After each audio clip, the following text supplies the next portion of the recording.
Good afternoon. Episode 15 in our series 2 now of our Business Blondes, and I'm really excited. We're now in week 2 of 2021, and you can see here we've got a fabulous guest here, Rara Plumtre, and I'm going to introduce you to Rara in a minute, but I want to sort of tease you a little bit before we go to Rara, and also then we're going to have a little chat with our Business Blondes first.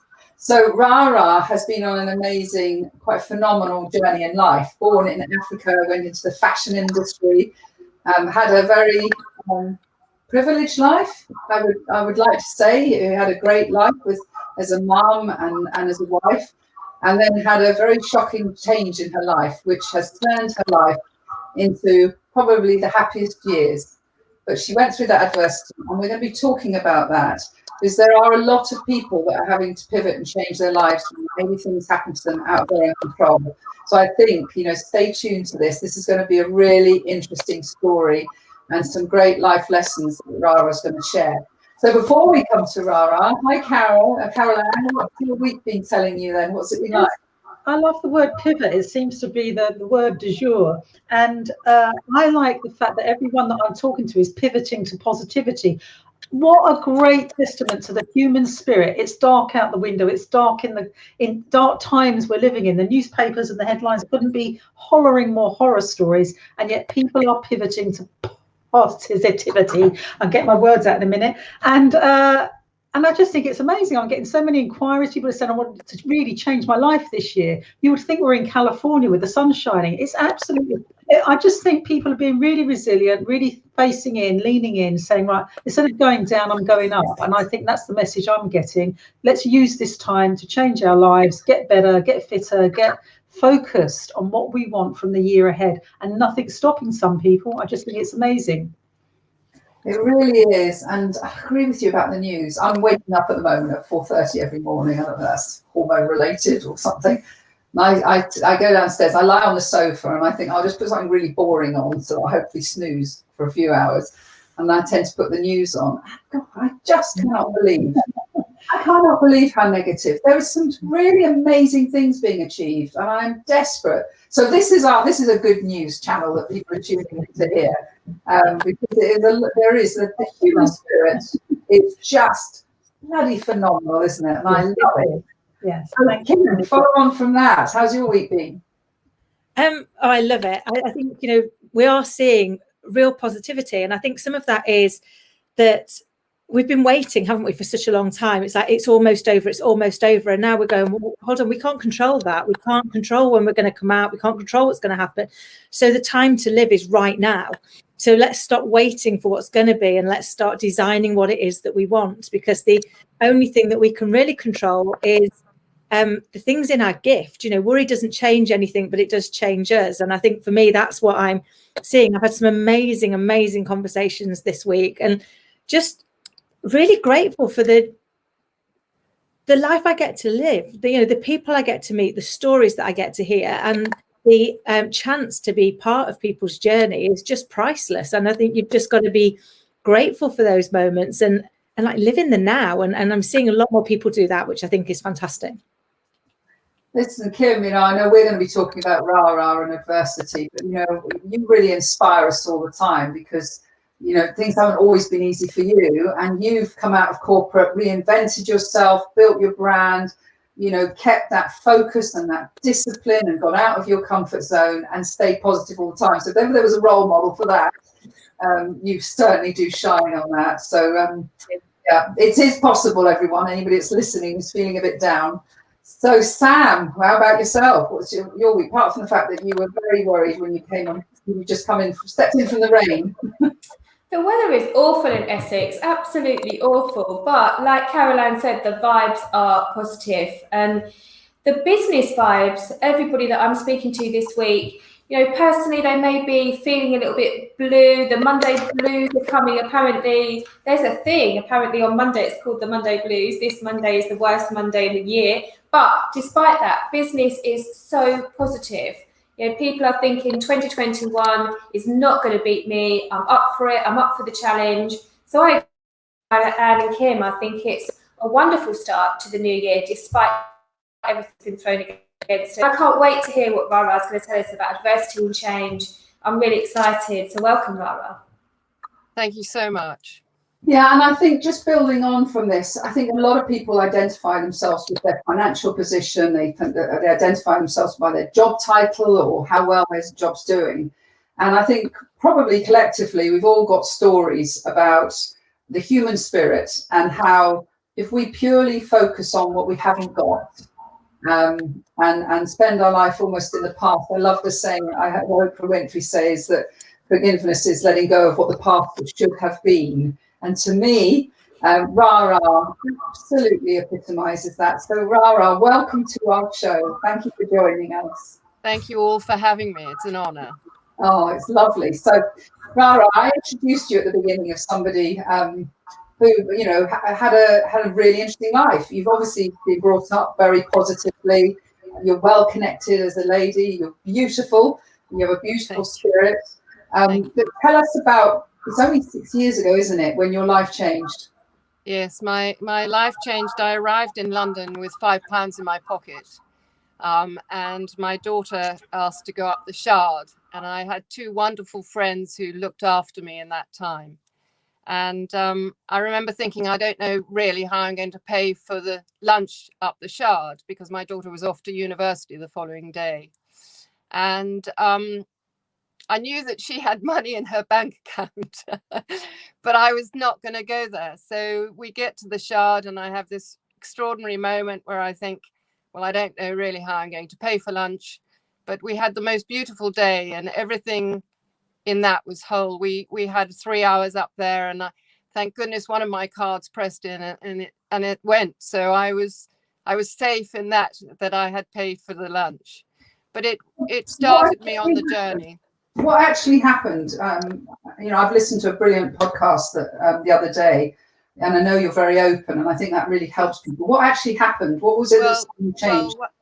Well, one day, about 13 years ago, I held on to my house for a certain amount of time. But one day, about 13 years ago, my husband came home and said, well, I thought we had a perfect life, and came home and said, I'm off. And I said, can I come too? Slightly. And he said, no, I found somebody else. And I think for us all, that was a huge shock and really devastating. And the children were wonderful in it.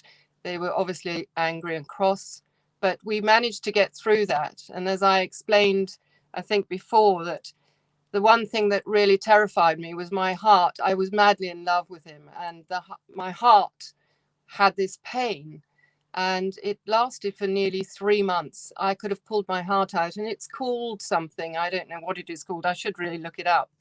And it was complete anxiety that, you know, the devastation, it's like a bereavement.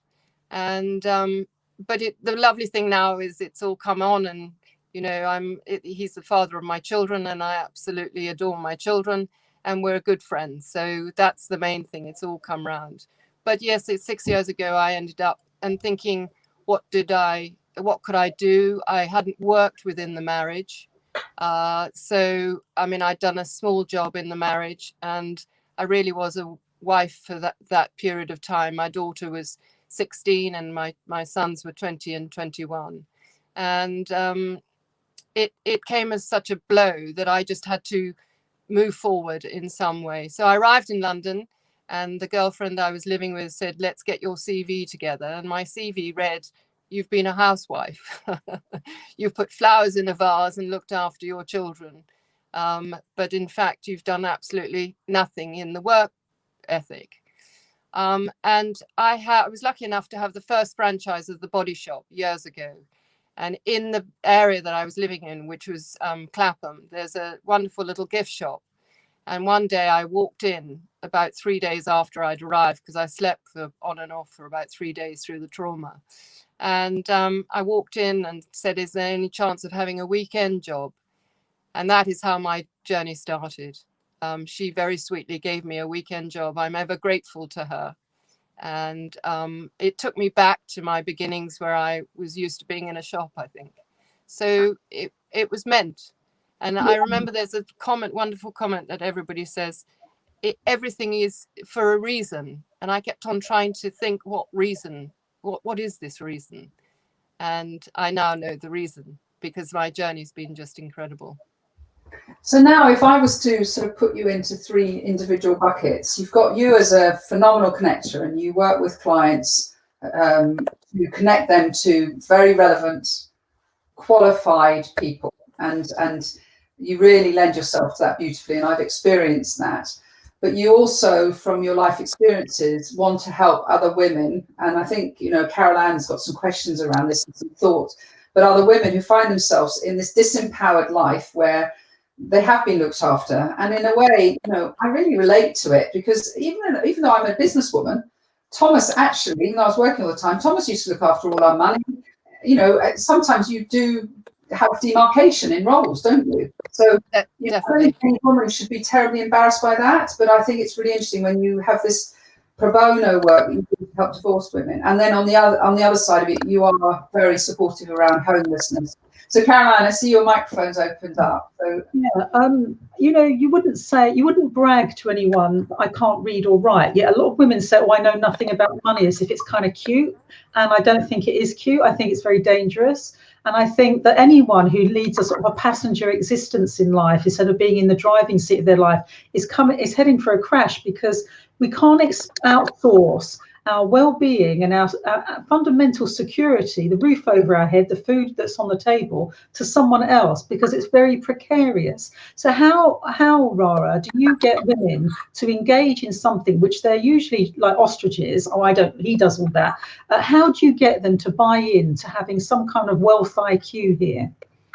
Well, I'm a great believer in that. I think we should, I know we learn a lot of things at school, but I think it should be more and more taught in schools. And I have a great belief that I think it will be. I think finance for women should be taught at a very early stage. And I even whether it's just still pocket money or whatever, I was left actually, and my husband did run me exactly like that. And I was left in a stage of complete bewilderment, because obviously it was very complicated. So I think, if I'm being honest, I think it should be taught in education in schools very early now, because I think if you're going to be an independent woman, and I do believe that generations are becoming much more, the woman and the man are working because you can't afford not to, I think it is very important that the female takes on the financial side as well and knows exactly what's going on, really. So where do you come in to help women who are in this situation? Oh, I see. I basically I send them to people that I feel that are worthy. When they have a financial problem, I have wonderful connections around me that I then put them to different lawyers in different ways. Obviously, there's different sides to the financial side of the whole thing. Sometimes it's not only the person who has got the finance, it's obviously the husband who's trying to keep his own finance. So there's a lot of complications. So I've got some wonderful lawyers I work with over the financial scenario. I do not give financial advice personally, but in my own situation, obviously the financial side was a complete worry all on a regular basis. And it's trying to make those stepping stones go forward, so you are actually moving forward in your own life and being able to manage. And that was complicated. It's 6 years ago. Yeah, it's interesting. When Hannah, my daughter now, who's 28, when she was 16, left school and was going to college, I got her to write down her year's costs. I got her to think about her tampons, her clothes, her friends that she wants to buy presents for, everything. And she came to me and told me how much money that is. And of course, normally, as a mum, you're saying, oh, so your friend needs a present, here's the money, you want your tampons, shampoo, everything. And she came to me, and I can't remember how much she came to, but it was quite a lot of money. We divided it up between 12 months, and it came to £165 a month. And I said to her, I'm going to give you £165 a month, Hannah. And at 16, a lot of people said, my goodness, Penny, that's a lot of money. But she never came to me for another penny. That was it. Anything extra she needed that wasn't in that budget, she had to earn it. So I think there is a thing about parental attitudes towards money, because there's a lot of people who do not empower their children to understand money. No, and I think that's what I really believe it should be taught now. I really do think it's, I mean, I think not only men don't only run the roost, and I think women do a huge job. And I think financially we are at times, certainly of my generation, at times with our heads in the sand about finance. And I'm the first person to put my hand up there. Yeah. Kim, you want to ask a question, I think, there. Yeah, so I think it's all fascinating, and I agree. I think, you know, we have a responsibility to teach people about finances, and I spent 20 odd years in the financial services industry, having seen both sides of that and what it does. And worryingly now, there is a significant number of teenagers who end up homeless because they get turfed out at 16 because they've irritated their parents, but they don't know how to budget. So I think there's a whole piece around how do we better educate people around their strengths, because I think what was, for me, all of it's been interesting, and I'm loving the debate, Rara, but one of the things you said was I'd only been a mum. And I think we give ourselves a label, don't we? We go, well, I've just been a mum. I spent a lot of years being a hairdresser. But actually, you learn so much about leadership and about bringing up new people and educating them and bring them to life. Gives you life skills that are so transferable into any organization. And it's so how do you think we can better help people change the labels they use?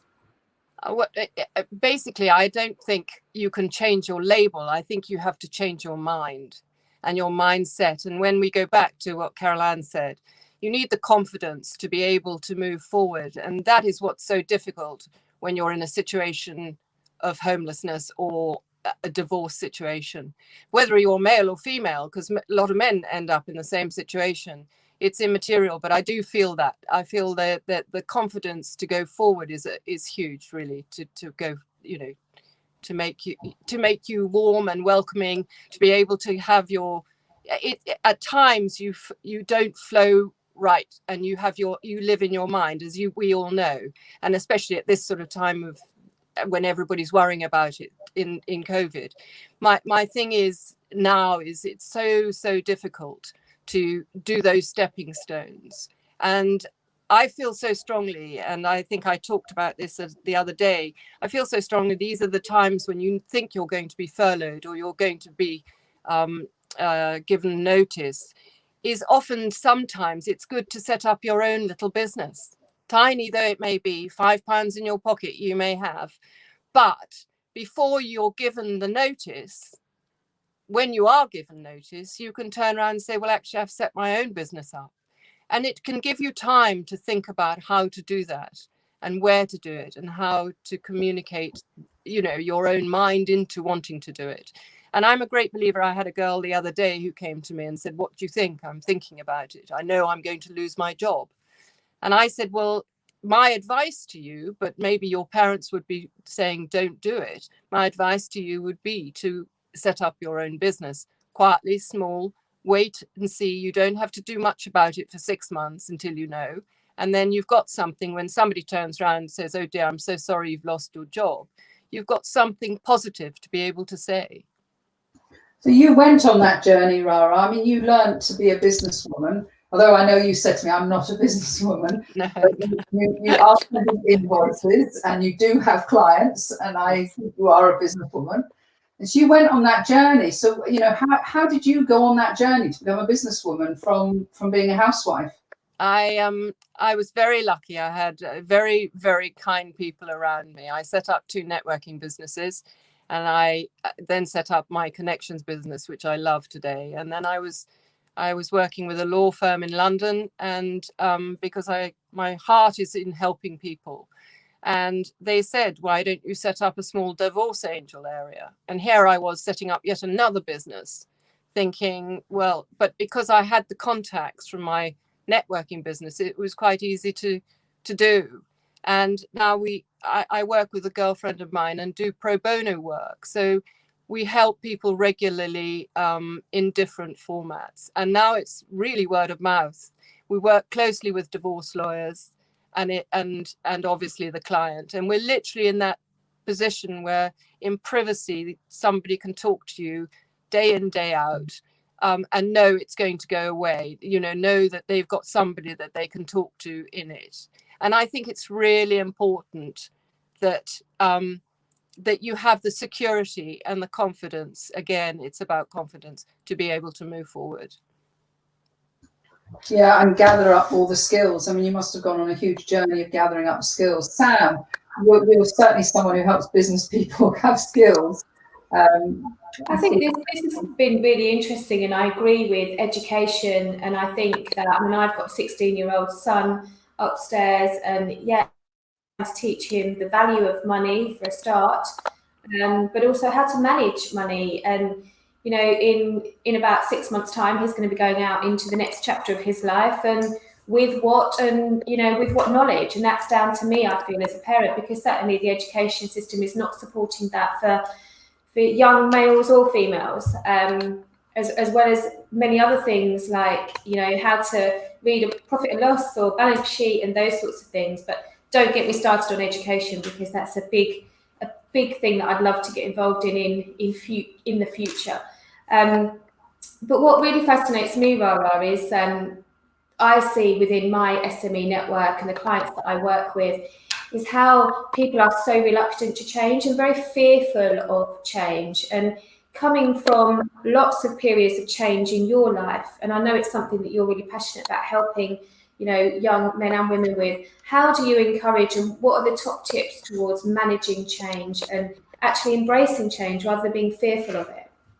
Well, I think you have to realize your journey. So I try, anybody who's introduced to me, obviously I can't at the moment, but anybody who's introduced to you, and I do now do it on Zoom, I normally meet them. I think it's a really important thing to get eye-on-eye contact, and then we can work out how to go forward. And I think the most important thing in that is I had no confidence, I have to tell you. I had absolutely no, and I still, and the word safe keeps on coming back. I didn't feel safe. I felt safe with the family I was living with. As I walked in that door, I couldn't tell you how safe I felt. But as soon as I walked out that door, I felt very unsafe. And I think we talk about feeling safe. And I think that's the journey, because you need to get the person to feel safe again and to feel worthy and have confidence. And you can only do that with kindness and listening. And I think I'm a great talker, so I have to shut my mouth a bit. But I think it is about giving them the confidence to step forward. But you need to listen to their stories. And everybody, as you know, all of you, everybody's got a story. And I think some of the stories that I've heard over the time has been extraordinary, really extraordinary. And I love the young, and I seem to be dealing more and more in the young space as well. So, and that frightens me a bit, because I feel sad for that. But and I think I might be mistaken. I think a lot of the internet and the telephone systems and all this screening, it has made it difficult for a lot of the young. I really do believe that, and I'm sure I'm not telling you anything you don't know anyhow. I just wanted to add there, Rara, that I think really, really laser listening to someone is an act of love. And we are, as human beings, starved of being properly heard and listened to. We're all guilty of it, shouting, have you got your homework done? What's for dinner? Shouting things through rooms to people, but never actually sitting down and saying, how are you really? And to really listen intently with laser listening and to really get someone is an absolute joy and privilege. And when you feel got and held, it's like you feel, wow, at last someone's bothered to hear my story or just listen to me today. And I think if we could all tune into being better listeners, there'll be a lot more happiness out there. Listening is an act of love. Agreed. I've completely agreed. That is beautiful. So as we come towards the end of the show, we've got 6 minutes, so we can take our time over this. This is the part of the show where each of us are going to sort of share a tip going forward. So if you're listening in, listen in and think about whether these tips help you. And usually I'm, as the host, is going to go first, because I think it's about the segue of what Rara's been saying. Rara has shown that she has actually created a business from nothing, a true alchemist, by listening to people and connecting people and having really powerful conversations with people, listening to their needs. And as she says, wrapping her love around them with kindness. And I suppose my tip as a segue, and then I'll come to you, Rara, afterwards, is, let's step into that online. We're all online at the moment. Let's step away from this broadcast social media and let's step into the world where we actively listen to each other and talk to one another. It will make the world a much more beautiful place. So have the confidence to do it. And it is incredible how many people do want to have those conversations with you. And don't go into it looking for an outcome of, I want to have a sale. Go into it looking for a friend. And then friendships can lead to transactions. There's no doubt about it. So Rara, what would you say would be a big tip that you would enjoy passing on to our wonderful subscribers and audience? Well, as you know, Penny, I have a sort of strap line that I think is highly important, which is adversity brings you two things, a lesson and a blessing. And they normally come in that order. And as far as I'm concerned, once you get the blessing, you know where you're going. And I think that is a spiritual end to one's existence, is basically to find yourself. You have to find your spirit and the confidence to go forward, and the kindness and the love you take with you. And when you meet people, you open your heart to them because they just see you, and that's it. And I feel very strongly about that. It's beautiful. That actually made me tingle, Rara. Wonderful. You gave me a little tingle on a Thursday afternoon. Caroline, what would you say? Well, I'm feeling the tingle too, Penny. I would say, going back to what Rara said, people are thinking of setting up businesses. So if that is you, now is the time. We've got a bit of time on our hands. There's never, ever, ever a perfect time to do something like this. So just gather your strength, be courageous, be confident, and it can be one little pigeon step at a time, a turtle step till you get there. But start to think, now, this is the time to do it. Make 2021 really count for you. Wonderful, wonderful. And Sam, what are your thoughts and tips for going forward into this week or next week?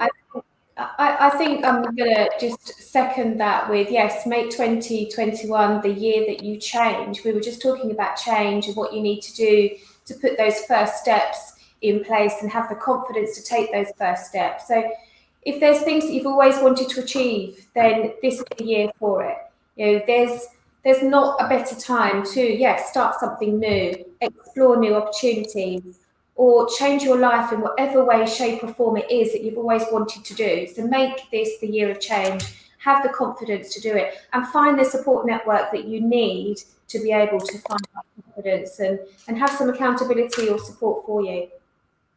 That's fantastic. And Kim Adele, I mean, you are an amazing leadership coach, helping a lot of corporate people through quite a maze of change at the moment. What would you say going forward to people? I think for me, it comes from all the things you guys have been saying, but at our simplest, every single one of us wants to be listened to, understood and respected. And whether we're the leader or being led, that's what we're looking for. And if we can head into our world with that view, which is it's in each of our gift to listen and to seek to understand and to respect. It doesn't mean to say you don't disagree, you just don't disrespect. And I think if we can do that, then actually we can make the world a better place and we will all grow together.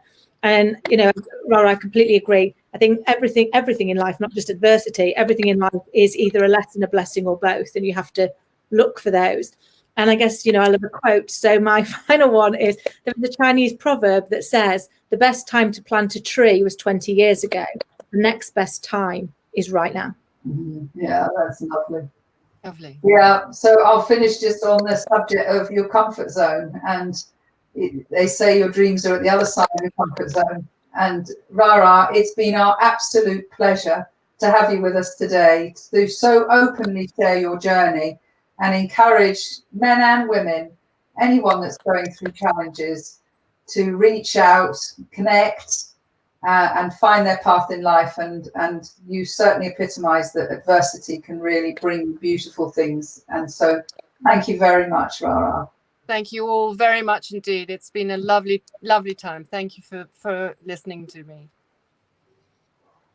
Bless you. Right, so just before we finally go, if you would like to join us, if you'd like to be in the hot seat where Rara has been so beautifully for us today, then please do get in touch at www.businessblondes.tv.